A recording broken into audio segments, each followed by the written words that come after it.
Hello, everyone, and welcome back to Mango English. I'm Hannah, and I'm very happy you are here today. This podcast helps you learn simple and practical English for real life. Today's topic is how to give simple instructions in English. Giving instructions means telling someone how to do something. We use instructions every day. For example, when we teach someone, help a friend, or explain a task at work. Do not worry, you do not need difficult words. Simple and clear sentences are enough. In this episode, I will speak slowly and clearly. You can listen and, if you want, repeat after me. All right, let's begin.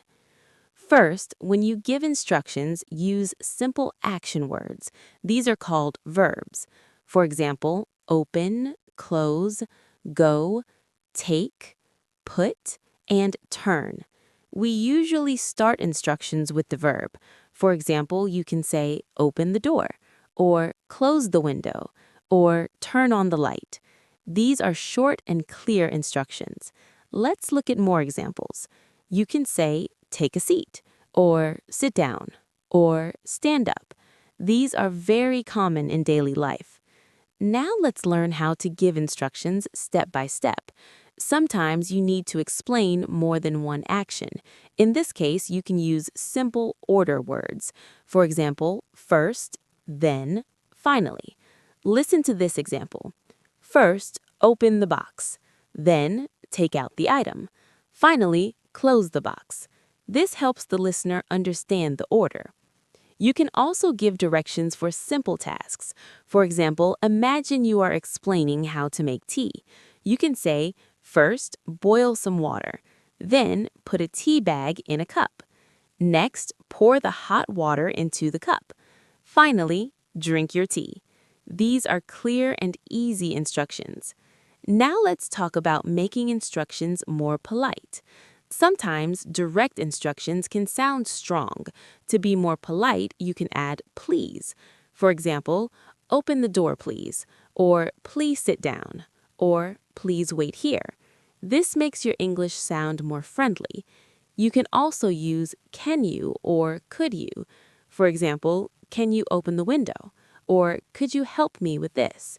These are polite ways to give instructions or ask for help. Now, let's imagine a simple situation. You are helping a friend use your phone. You can say, press this button, then swipe the screen, next, open the app, finally, type your name. This is a natural way to guide someone.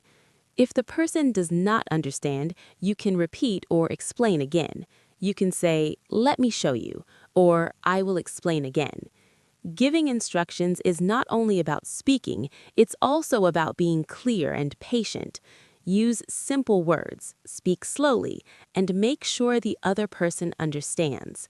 Before we finish, let's practice a few useful sentences. Open the door. Turn left. Go straight. Sit down, please. First, do this, then do that. Finally, finish here. Try to repeat them out loud. The more you practice, the easier it becomes. Thank you so much for listening and practicing with me today. I hope this episode helps you give simple instructions in English with confidence. I'm Hannah, and this is Mango English. Until next time, keep practicing, keep learning, and keep speaking English every day. See you in the next episode. Bye for now.